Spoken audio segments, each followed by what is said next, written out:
Hello and welcome to another video. Today we're going to be diving into a little bit of music theory, something I've been learning and interested in the past couple of, I'd say almost a year now actually. If you're interested in this sort of stuff as well, come along. This is going to be the very basics of music theory. If it's not something you already know about, then this will be a great start and introduction to like what goes into songs, how they're made, how even to play a piano, it helps a lot to know music theory. And basically, if you're interested in doing it yourself, this would be a great start. So without further ado, let's get into the video. Enjoy.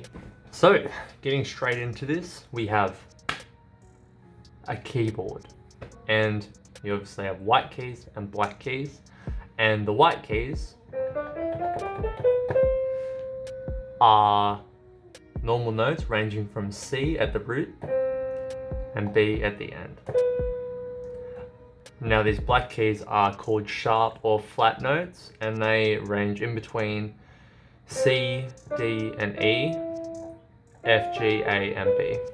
There's no flat note in between E and F and B and C. There are 12 notes in what's called an octave, and an octave is from one note and the other note.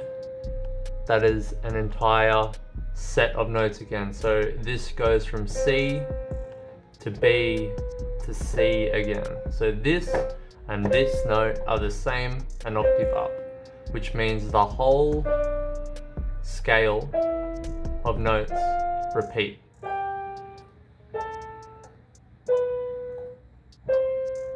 The same is for the black notes. Oh, that's... and so forth. So it's evident that you can break up the keyboard into small chunks. So you have 12 notes in an octave: C, C sharp, D, D sharp, E, F, F sharp, G, G sharp, A sharp, B. Now these notes can be sharp or flat depending on what scale you use them in. So this is C sharp, but it also could be D flat because it's the sharp of C and the flat of D. And that's the same for each of the black notes. So that's C sharp, D flat, D sharp, E flat, F sharp, G flat, G sharp, A flat, and A sharp, B flat. Now that we know all the notes and that the notes just repeat in octaves, we can start talking about things called scales. Now scales are a group of notes that sound good together basically. And the most simple and easy scale is called C major. It starts at C and it follows all of the white keys. So it goes. So as you can hear, they all sound well and they all complement each other and they all have their own characteristics. C major scale and a C minor scale. And these sound slightly different. They both start at the note C, but one is happier and one is sadder. And this repeats the whole way up the octave for every single note. So you have C sharp, C minor and C major. You have C sharp, major and minor, D major and minor, and that continues up the octave. So as these repeat, there's obviously going to be some overlaps. And since these overlap, for every major key,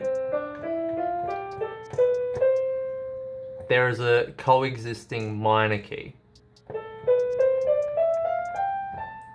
Meaning, there is a minor key that has all the same notes as a major key. It just has a different root note. So C major has the same notes as A minor. Which is interesting because that means if you know every major scale, that means you know every minor scale. They just start at a different root note.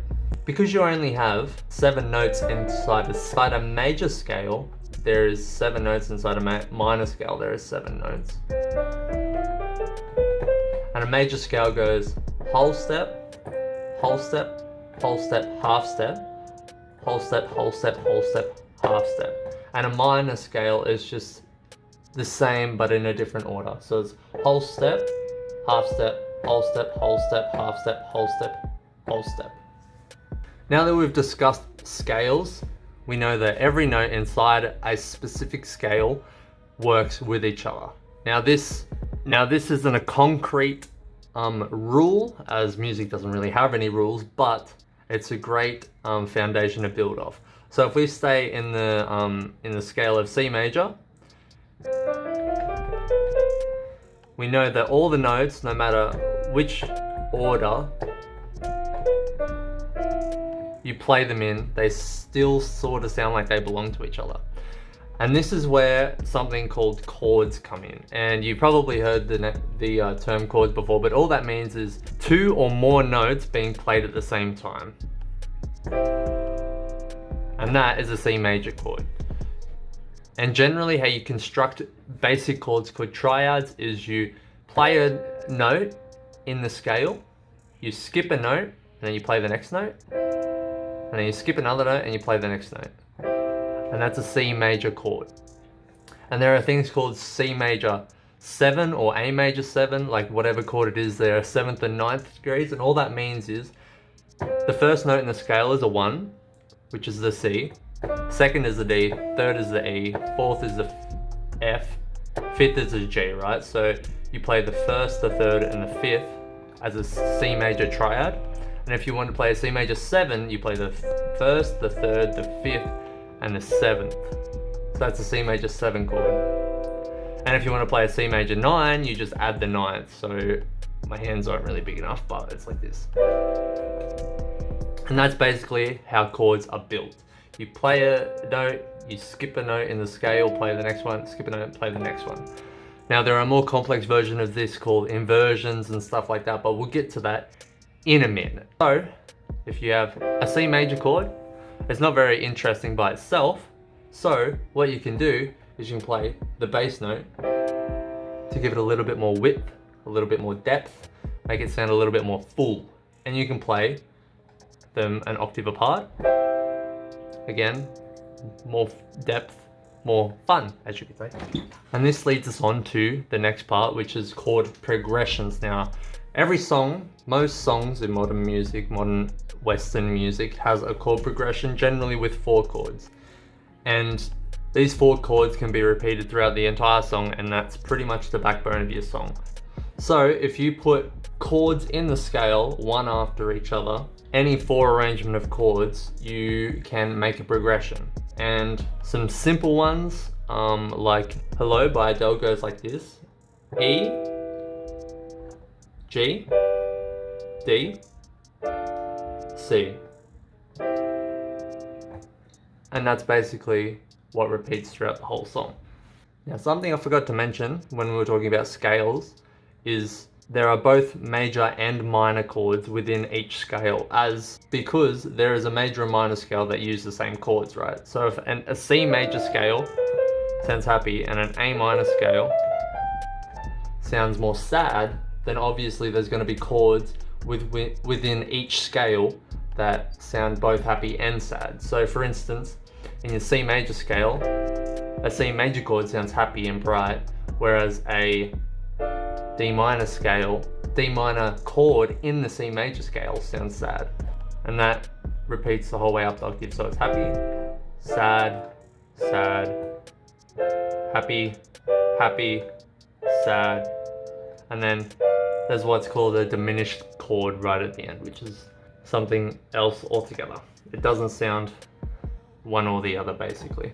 So you can have the same pattern of chord be a major and the same pattern of chord be a minor. It just depends on what root note it is and what scale you're in. And talking about degrees before and building a chord, the 1 in C major is C, and if you build a C major chord, it is 1, 3, and 5.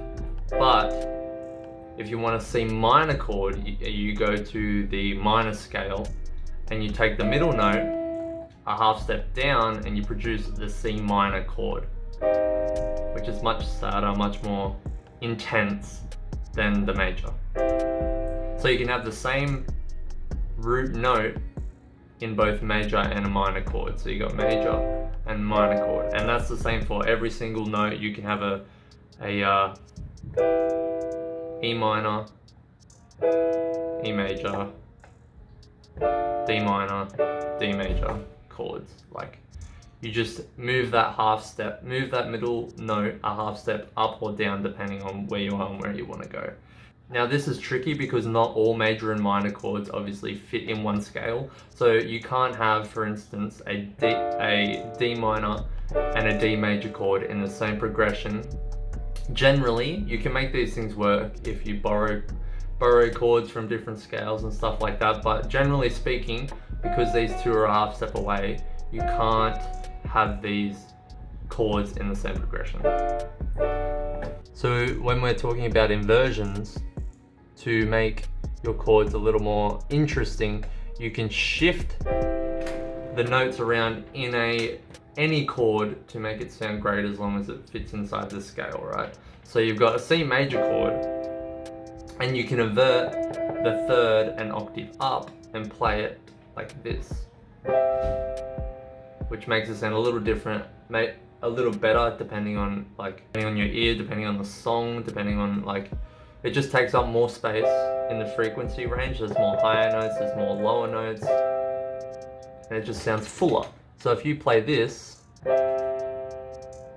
you've got the octave bass note and you've got the inverted third, you've got quite a large area of the keyboard being used, and therefore a larger frequency spectrum being used, meaning your melodies and your chords will be sounding very full and very professional, right? And that goes for any note in the chord. You can invert the bass note an octave up, meaning you play like this. You can invert the fifth, play that an octave up. You can duplicate it, you can play them both, you can play the fifth an octave down. You can play these two an octave up, so you can go like this. Basically, there's a huge number of chords based off just these triads. So you can do a lot of things with just the basic triads, which is great. And simple and easy.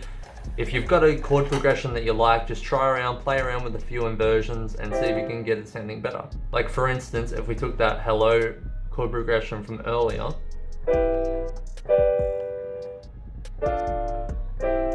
and we inverted the third, and we inverted the third,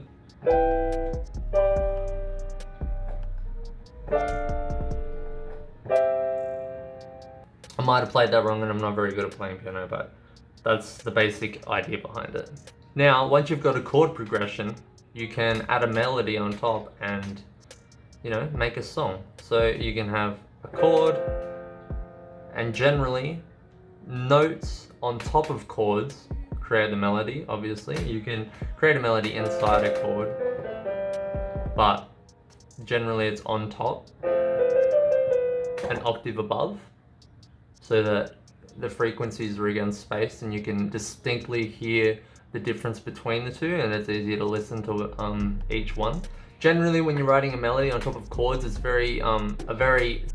fail-safe way to do it is playing a chord and then writing a melody between the third and the fifth of your chord. So if you go here,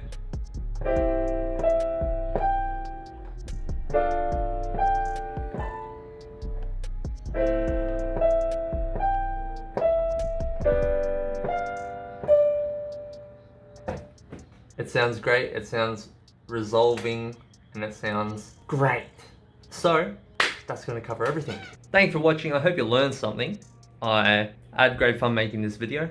If you did enjoy it, hit the like button, subscribe, hit the bell notifications to be notified next time I post a video. I appreciate you all for watching.